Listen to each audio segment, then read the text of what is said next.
안녕하세요. 교육진담 수요 독서 시간입니다. 예. 이제 어느 정도 좀 익숙해지고 있죠. 지금 거의 한 달, 네, 한 한 달쯤 정도 되면은 뭐 이해되죠. 예. 오늘도 곰표네요. 네.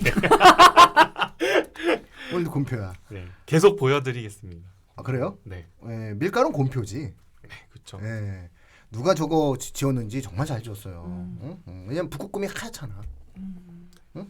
근데 곰 중에서 북극곰이 제일 무서운 거 알아요? 안 만나봐서. 만나면 안 되죠. 만나면 큰일 나죠. 만나면 아주 큰일 납니다. 북극곰을 만난다라고 하는 것은 행복하게 크루즈 여행을 갔다거나 아니면은 생명의 위협을 느끼거나 뭐 그런 거죠. 북극곰도 잘 살 수 있는 그런 세상이 돼야 되는데. 자, 오늘 책은 벤야멘타 하인학교. 그렇죠? 네. 어떤 책이죠? 자, 이분 퀵 서비스 한번 부탁드릴까요? 네, 이분 퀵 서비스. 책을 읽고 싶지만 너무나 바쁜 여러분을 위해 기억 속으로 책을 배달해드리는 이분 퀵 서비스 지금 시작합니다. 우리는 여기서 배우는 것이 없다. 가르치는 교사들도 없다. 우리들 베냐멘타 학원 학생의 생도들에게 배움 따위는 어차피 아무 쓸모 없을 것이다. 말하자면 우리 모두는 훗날 아주 미미한 존재, 누구에게나 예속된 존재로 살아갈 거라는 뜻이다. 우리가 받는 수업은 우리에게 인내와 복종을 각인시키는 데 가장 큰 의의를 둔다. 스스로 들어간 정신병원에서 20여 년간을 보낸 작가 로베르트 발저가 가장 사랑했던 작품 벤야멘타 하인학교 야콥 폰 군텐의 이야기 첫 문단입니다. 줄거리는 간단합니다. 부제의 폰 군텐이라는 이름과 이야기로 번역되어 있지만 독어로는 일기라는 말에서 이미 알 수 있듯 귀족 가문 태생의 한 젊은이가 하인을 양성하는 학교에 들어가 생활하다가 그곳이 문을 닫게 되자 원장 선생님과 함께 자아소멸이라는 자아실현을 이루기 위해 사막으로 떠나는 이야기입니다. 이 책은 그동안 데미안이나 호밀밭의 파수꾼과 같은 이름으로 대표되는 성장소설과는 달리 반근대적, 반교양적, 반영웅적, 심지어 반이야기적인 소설입니다. 때문에 앞서 언급한 작품들을 읽었던 학생과 부모님이라면 청개구리처럼 반대로 가는 이 소설에서 끝없는 의문과 함께 묘한 희열을 느낄 수 있을 것이라고 생각합니다. 저 역시 이 작품을 더 좋아하기도 하고요. 앞으로 가는 것만이 당연하다고 여겨지는 건 지금도 썩 다르지 않는 것 같습니다. 어제보다 나은 삶을 살 것, 큰 목표를 가질 것, 그것을 위해 끊임없이 나아갈 것을 미덕으로 여기는 시대지만 하루하루를 즐기자는 욜로 열풍이 불어오기도 했죠. 그렇다면 아주 작은 존재가 되자, 미미하다 못해 아무것도 아닌 존재가 되자라는 미덕은 어떨까요? 이것이 과연 미덕이기는 한 걸까요? 딱히 본받고 싶지도 굳이 본받아야 하지도 않은 이야기이지만 간접 경험을 통한 시야 확장이라는 소설의 제 기능에 충실하면서도 엉뚱하기 그지없는 소설 베냐멘타 하인학교 야콥 폰 군텐의 이야기였습니다. 근데 이게 2분 퀵 서비스가 네. 2분 동안 들어서는 잘 모르겠는데. 그죠? 이분 퀵 서비스로 소개하기 약간 어려운 게 이 소설이 가지고 있는 형식적 특징이기도 합니다. 네. 근데 저 책에 딱 보니까는 프란츠 카프카가 사랑한 작가 네. 로베르트 발저 이걸로 이제 사람들은 책을 사는 거예요. 이 작가가 뜬 지 얼마 안 돼서, 그러니까 한국에서 뜬 지는 얼마 안 됐거든요. 아 그래요? 한국의 배수아라는 작가가 이 작가의 작품을 본격적으로 번역하기 시작하면서 최근에 약간 쏟아져 나오는 그런 책인데, 그 배수아라는 작가분도 좀 난해한 소설을 쓰시는 편이고, 그분이 사랑하는 이 소설도 좀 난해하고, 그나마 이 책이 가장 좀 편안한 대중적인 책이다. 절대 대중적일 수는 없을 것 같지만, 네. 중학생 읽기는 그러면 좀 어렵다라고 볼 수 있겠네요. 저는 좀 네, 저도 중학생이 읽기엔 약간 어렵고 고등학생들한테는 어떻게 다가갈지 사실 가늠이 조금 안 돼요. 그래서 호불호가 좀 심하게 갈릴. 그럼 왜 소개하는 거예요? 근데 저는 고등학생이 이걸 읽고 이걸 어디에 쓰면 굉장히 폼이 나는 이걸 교육에 관한 그런 것도 되기 때문에 점점 이제 좀 유도신문에 걸려드는구나 이런 식으로. 아유 우리 훈쌤은 절대 안 걸려드는데 쑥 걸려드네. 훅 들어오면 이렇게 훅 나와야지. 그죠? 이렇게 고등학생이 이제 학생부 요소 곳곳에 네, 이걸 저는 써서 이 책이 좀 매력 있다고. 얼마든지 할 수 있다. 그리고 너무 이렇게 막 뻔한 교육에 대한 어떠한 철학만 있으면 그렇죠. 네. 너무 몸이 건조하잖아요. 데미안 식상하잖아요. 그렇죠. 너무 네. 식상하죠. 너무 식상하고 반대로 가는 소설로 의견을 밝히면 더 매력 있지 않아요? 아래서 깨어나야 된다. 맨날 이런 얘기만 하면 너무 얼마나 힘들겠어요. 그러나 그런 이러한 새로운 형태의 시각 한번 거꾸로 가보는 그런 네. 형태의 성장 소설을 통해서 내가 가지고 있는 창의적 발상의 새로운 것을 표현해낼 수도 있다. 뭐 이렇게도 우리가 볼 수 있는 사안이 되는 거죠. 자 그렇다면은 그럼 이종 바로 보통 키워드로 넘어가 볼까요? 네. 네. 제가 이 책을 읽으면서 떠올랐던 단 하나의 단어는 중2병입니다. 예, 실체가 있는 병이지. 이거 누가 진단서를 끊어주는지 이거 진단서를 누가 끊지? 이거 중2병 진단서 엄마가 끊죠? 중2병 진단서 엄마가 끊습니다. 우리 아이는 네. 이제 중2병으로 인정합니다 이러면서. 보통 예전에는 이제 사춘기에 들어간다 뭐 이런 표현 음. 많이 썼었고 그리고 요새는 이제 중2병이라는 단어가 좀 더 사람들에게 많이 알려져 있는 것 같은데 조금 앞에서도 말씀드렸지만 이게 형식적으로 약간 난해한 측면이 있습니다. 그러니까 그 시점이 주인공의 1인칭 시점으로 소설이 전개가 되는데 밖에서 어떤 사건들이 벌어지는지를 기록하는 게 아니라 자기의 어떤 정신 세계 안에서 어떤 사건들이 벌어지는지를 계속 서술하는 방식으로 이루어져 있어요. 그래서 바깥이랑 얘가 소통을 하는 건가? 지금 얘가 서술하고 있는 사건들이 실제로 정말 밖에서 벌어지고 있는 건가? 라는 생각이 들 정도로 좀 자기 안으로 심하게 매몰되는 어떤 특징을 가진 캐릭터거든요. 이 야콥 폰 군텐이라는 주인공 캐릭터가.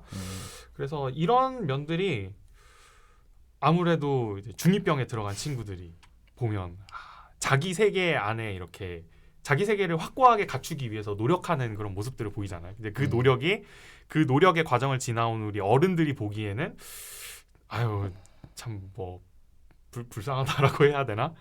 네, 그런 면들처럼 보이는 거죠. 이제 자기만 안다거나 혹은 자기 세계를 세상이 다 이해해줄 것처럼 이야기를 한다거나 혹은 뭐 그런 것들을 하면서도 개중에 문학적 재능이 있는 친구들은 뭐 이런 소설들을 읽으면서 뭐 서평을 쓰거나 아니면 자기가 직접 소설을 한번 써보면서 세상에 공개하는 경우도 있고 이제 그런 면들이 이 책에서 굉장히 많이 비춰져서 이제 자기 안에 매몰되어 있는 정신 상태를 함축적으로 이야기할 수 있는 단어로 저는 이제 중2병 이 책을 묘사하는데 적당한 단어가 아닐까 하고 한번 꼽아보았습니다.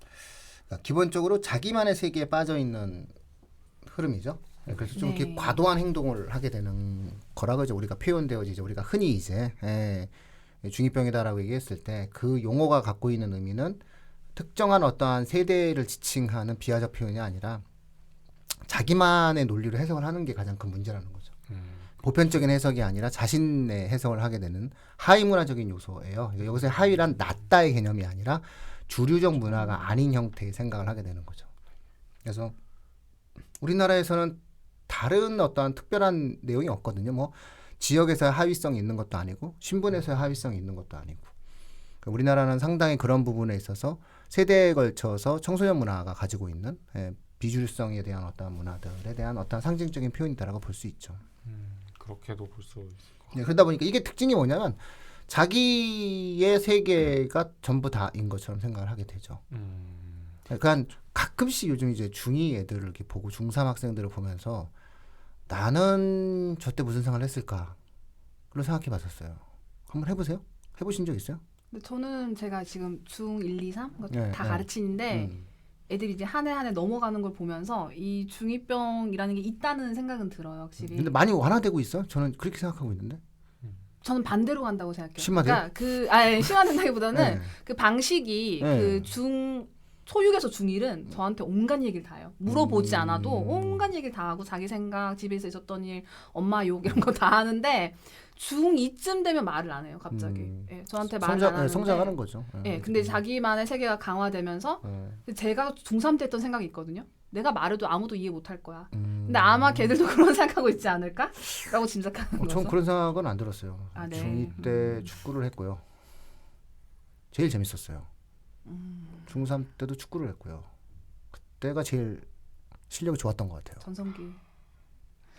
인생의 리즈 시절을 너무 빨리 보내셨네요. 그때 그래도 조금은 나았지. 그래도 그때는 뭐 내가 조금 진짜 잘하는 줄 알았지. 진짜 못하는데. 네. 자 어쨌든 뭐 네. 중2를 제가 한번 경험을 해보거든요. 중2 때를 한번 생각을 해봤어요. 그때 다른 건 모르지만 친구가 세상에서 제일 중요한 줄 알았어요. 저는 이제 고향 친구들이 있는데 그래서 친구를 위해서라면 목숨도 걸어야 된다. 뭐 이렇게 막 아깝지 않은. 그러니까는 친구들을 너무 좋아했어요. 저는 어렸을 때 기억이 그래요. 그래서 너는 중학교 2학년 3학년 때 뭐 했니? 그러면 축구 차고 공부하고 그리고 친구를 되게 좋아했던 것 같아요. 친구를 너무너무 좋아해가지고 친구들이랑 같이 그냥 길거리를 돌아다니는 그 재미가 너무 좋았어요. 중2병이 없는 시절에 중2를 보내신 것 아니 같아요. 내가 보기엔 이게 중2병인 거야. 네. 뭐 민우님도 그렇고 중2를 보내는 친구들 거의 전부가 이 중2 혹은 중학교 3학년이라고 하는 시기가 세계에서 내가 어떤 방식으로 존재할 것인가를 확립하는 시기라는 생각이 들어요. 그러다 보니까 자기 세계를 세우는 과정에서 이렇게 좀 좌충우돌하는 그런 측면들이 있는 거죠. 그게 세계랑 많이 충돌을 하는 경우도 있지만 반대로 뭐 그렇게 큰 마찰을 빚지 않고 굉장히 자연스럽게 그 과정을 지나오는 경우도 있고, 그 한쪽 면을 좀 과장해서 보여주는 어떤 문화적 이제 상징 단어라고 해야 될까? 그런 게 이제 중2병인 것 같고, 이 책의 그 주인공이 그런 면모들을 많이 보여주는 것 같다. 이런 생각이 이해해야죠. 뭐. 들었습니다. 방법이 있나요? 네, 이해해야죠. 받아들여야 지나갈 되는 거니까요. 거죠. 그리고 곧 없어집니다. 그 세대에 대한 네. 일정에 대한 내용들이 사라지는 거고요. 그들이 그렇게 생각하게끔 되는 게 이제 막상 겪으면 답답하기도 하지만 또한 그들이 처해 있는 환경 속에서 만들어지는 어떤 흐름이니까. 근데 언론이 저는 중2병이라는 말을 안 해줬으면 좋겠어요. 이 말을 쓰지 않으면, 이 용어를 쓰지 않으면 아이들이 그렇게까지 행동하지 않을 수도 있겠다는 생각을 하게 돼요. 마치 무슨 면죄부 같은 그 용어, 요렇게 희화화되는 용어. 오히려 중2병이라는 이름 자체가 저는 성장기에 고민을 하고 있는 학생들에 대한 존중감이 떨어지는 용어다. 이렇게 좀 생각이 들어서 개인적으로는 좀 이 용어를 쓰는 것에 대해서는 반대하고 있어요. 뭐 그렇다는 거고. 자, 그럼 어떤 네, 제가 꼽은 키워드는 급진적인이라는 키워드입니다. 소설 약간 반대로 보는, 네, 그냥 보이는 대로 보는 게 아니라 반대로 보는 건데, 제가 살 때 급진이라는 말이 후진도 세게 밟으면 급진이니까 방향성의 문제라고 생각하거든요. 그래서 원래 근대에 쓰여진 소설들, 근대 이후의 소설들은 데카르트의 이성을 바탕으로 쓰였다고 생각하거든요. 근대적 주체, 진보하는 인간, 그다음에 해결의 변증법을 통해서 이성적 주체와 그를 통한 역사적 변증법적 발전이 있다고 하는 것인데, 이제 이 소설에서는 그런 걸 다 부정한다는 거죠. 심지어 결말에서는 주인공이 유럽을 떠나는데 이 추정되는 거는 인도로 추정되는 아시아 쪽으로 떠나게 됩니다. 근데 저는 이거는 이제 작가가 어떤 오리엔탈리즘 때문에 그렇게 설정한 것이 아닌가라는 웬만하면 생각이 다들 들고. 그 정신에 대한 수양을 하기 위해서 떠난다 그러면 다 인도로 간다고. 인도에 자아가 많대요. 그렇죠. 넓으니까. 넓으니까. 자아가 많대요. 넓어. 땅이 넓어. 얘네도 좀 땅이 넓어요. 네. 떠나면서 이제 나는 항상 하인이었고 교장 선생님은 중세의 기사였다라, 이 말도 약간 중2병스럽긴 한데 대사가. 네. 그래서 저는 여기서 이제 깨달을 수 있는 거는 자발적인 선택, 이게 보이기엔 굴종처럼 보일지라도 오히려 주체가 될 수 있다라는 생각을 해봤습니다. 네. 그래서 지금 저는 이 아이들을 가르치면서 느끼는 게, 애들이 사회교육이 너무 힘드니까 너무 힘든데 내색을 못하는 게 아닌가라고 생각했는데, 오히려 이게 분위기가 형성이 되니까 아이들이 그 스케줄을 당연히 여기고 엄마 아빠가 시켜서가 아니라 내가 안 하면 불안해한다든지, 또 목적의식이 뚜렷하더라고요. 그래서 아이들이 마냥 순종적인 게 아니라 자기 나름대로의 목표의식이 있구나라는 생각이 들면서, 이 주인공도 보기에는 우리가 볼 때는 되게 순종적이고 뭐 하인 이렇게 생각할 수 있지만 본인만의 목표의식이 있는 게 아닌가? 근데 그게 자기 나름대로 나아가고 있는 게 아닌가라는 생각이 들었습니다.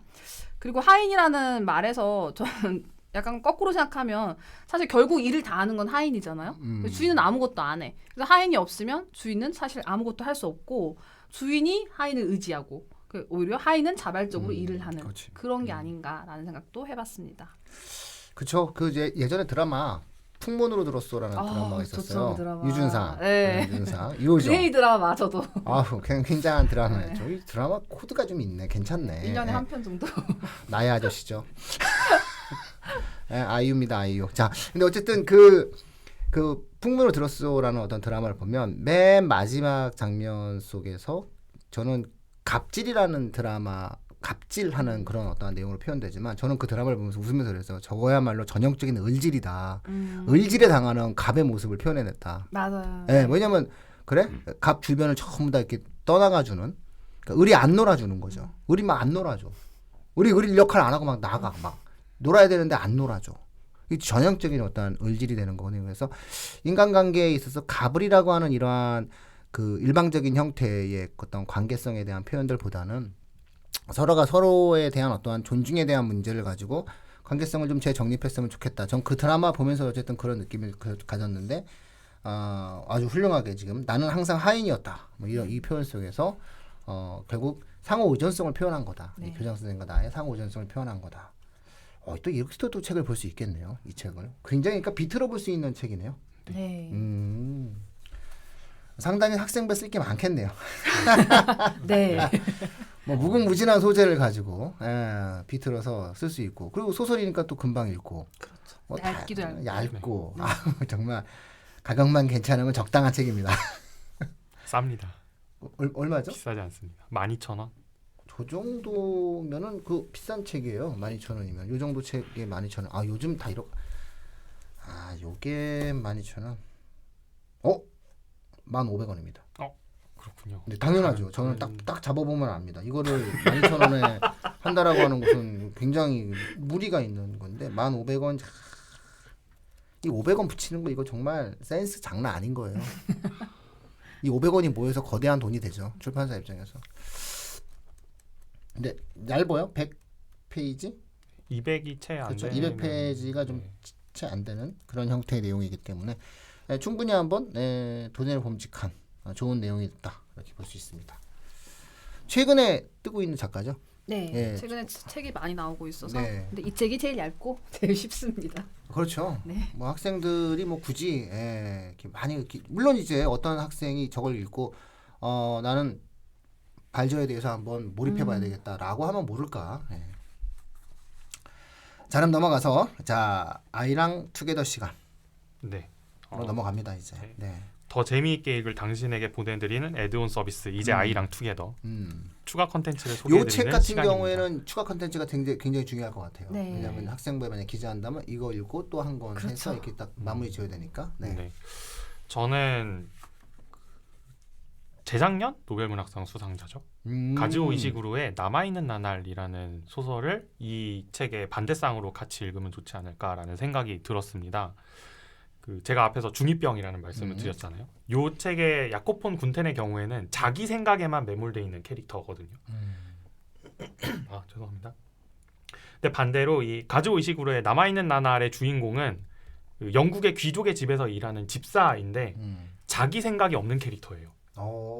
네. 의외로. 네, 그러니까 집사는 그래야만 한다라고 생각해서 자기 생각을 아예 내려놓고 주인이 무엇을 하는지를 보고 그 주인이 하려는 목적에 맞는 일을 자기가 뒤에서 다 처리하는 역할을 하는 캐릭터로 등장을 하거든요. 근데 이 사람이 이제 1930년대, 40년대에 막 2차 대전에 휩쓸리고 이러면서 더군다나 자기가 모시고 있던 사람이 이제 친나치 성향의 영국 귀족이었거든요. 이제 그러다 보니까 자기가 대접했던 사람들이 다 나치 전범들인 거예요. 자기가 그 귀족의 집에서 네. 대접했던 사람들이. 그런데 이 사람은 끝까지 나는 잘못한 게 없고 나는 집사로서의 일을 다 했을 뿐이고 나는 훌륭한 집사였는데 뭐 세상이 나를 이렇게 버려서 뭐 이런 식의 태도를 취하는 사람이 주인공으로 나오거든요. 그래서 아주 극단적으로 봤을 때 이제 자기 생각만 하는 이 군텐과 자기 생각이라고는 1도 없는 이 남아있는 나날의 이 주인공 이 둘을 대비해서 그 자기 생각이라고 하는 게 세상과 어떤 관계를 맺어야 되는가라고 하는 부분을 좀 고민하는 계기가 되면 좋지 않을까라는 생각에서 이 책을 같이 읽어보면 좋을 컨텐츠로 꼽아왔습니다. 시청자분들 오늘 이 방송은 그 이제 아이랑 투게더가 핵심입니다. 그래서 이게 어차피 우리가 학생부라든가 학생의 어떤 인식이 물론 어떤 독서가 있지만 이 독서가 고등학생들 같은 경우 정확하게 어떤 하나의 목적성을 갖고 접근한다면은 이렇게 좀 한번 추가적인 형태의 컨텐츠로 꼭 한번 같이 활용을 해보는 것도 좋지 않을까라는 생각이 드네요. 이것도 또 색다른 형태의 해석이 될 것 같아요. 네. 그리고 혹시 책을 보기가 조금 부담스럽다라고 생각하시는 분은 이게 영화로도 만들어졌거든요. 93년에 안소니 홉킨스 주연의 영화로 만들어졌습니다. 2시간짜리인데 영화도 꽤 재밌어요. 그 책을 읽을 시간이 좀 없으시다면 영화를 보시면 되겠습니다. 책도 2시간이면 될 것 같습니다. 책 보고 영화 보세요. 네. 자, 선생님께서는 어떻게 이재아이랑 두께는 뭘로? 저는 책 읽을 시간 걱정 안 하셔도 됩니다. 단편이기 때문에. 네. 그렇죠. 이거 우리가 한번 그 교육진담에서도 소개한 책이에요. 네. 책 전체를요? 네. 목록에서 그래요. 네네. 근데 이 책은 소개하셨을 법하긴 해요. 그렇죠. 왜냐하면 네. 몇 년 전에 문학계에서 굉장히 핫했던 책이고 사실 이 발저 이전에 더 빨리 뜬 약간 그런 책인데 허먼 멜빌의 필경사 바틀비입니다. 그렇죠. 모비딕 읽을 수 없으니까. 사실 이 책보다 이 책이 더 쉽고 일단 단편이라서 짧고 내용이 그 미국 월가에 개업한 변호사가 바틀비라는 필경사를 고용하면 시작되는데 이 바틀비가 처음에는 차분한 성격으로 엄청난 양의 업무를 훌륭히 처리해 나가는데 어느 순간부터 변호사가 시키는 업무들을 하나씩 거절합니다. 근데 여기서 그 거절하는 대사가 이제 우리가 번역이 돼 있는데 영어로 보면 굉장히 인상적이에요. 그래서 보통은 I would not prefer to 이렇게 말을 하는데 이 사람은 I would prefer not to예요. 그러니까 나는 선호하는데 그 안 하는 걸 좋아한다는 거죠. 안 하는 걸 선호한다. 그래서 알고 보니까 심지어 이 바틀비가 변호사 사무실 살고 있었고 변호사가 이사를 가요. 이것도 좀 웃기긴 한데 그래서 그 건물에 새 주인이 입주한 뒤에도 바틀비가 퇴거를 거부한다는 소식을 알게 돼서 또 변호사가 찾아가요. 감옥으로.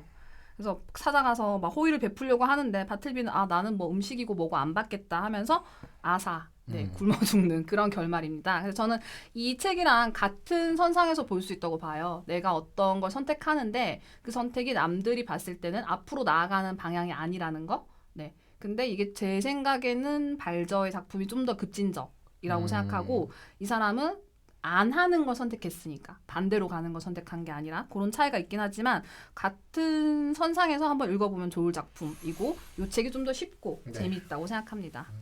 같이 그 진행되어질 수 있는 괴를 같이 하는 책이니까 아마 그 오래된 독자분들 같은 경우에도 애청자분들 같은 경우에도 되게 반가운 느낌으로 이 책을 아마 받아들이실 수 있으실 것 같아요.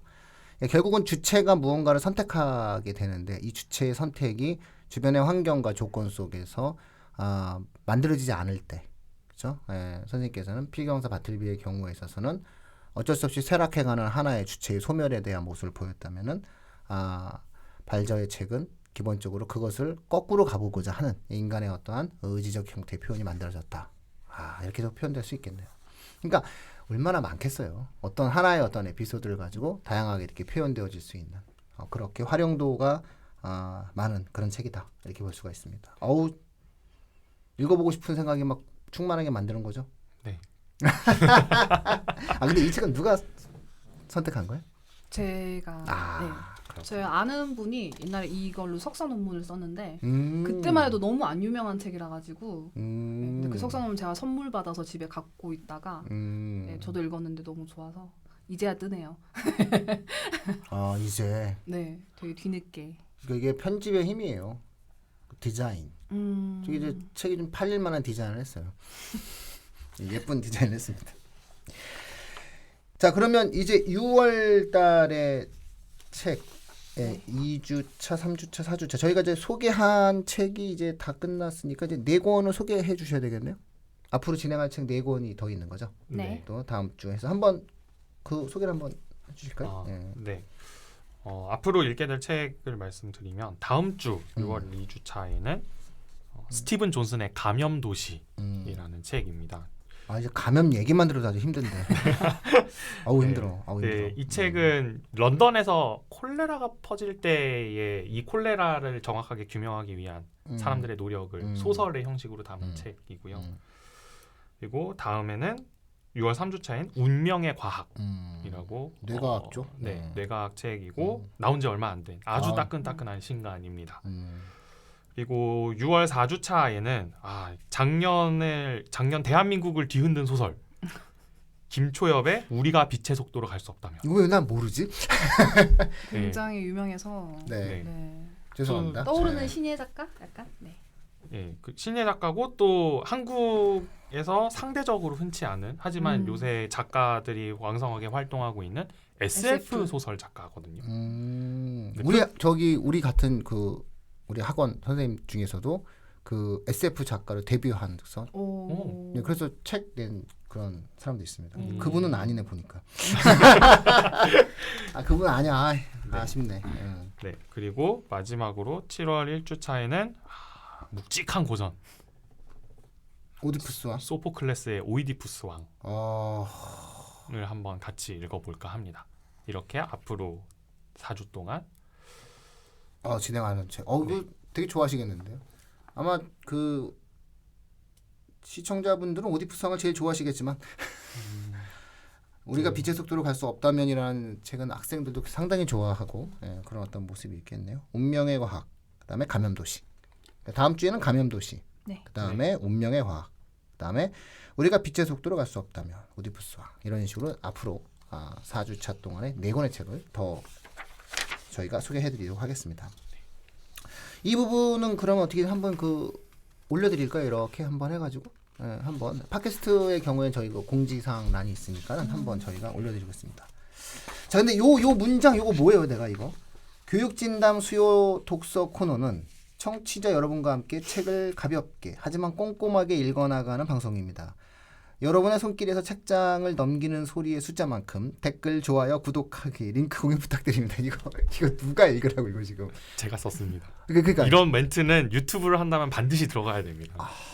또 시대 트렌드니까. 네. 자, 그러면 한번 쓰신 분께서 한번 읽어주십시오. 네, 제가 네. 교육진담 수요 독서 코너는 청취자 여러분과 함께 가볍게 하지만 꼼꼼하게 책을 읽어나가는 방송입니다.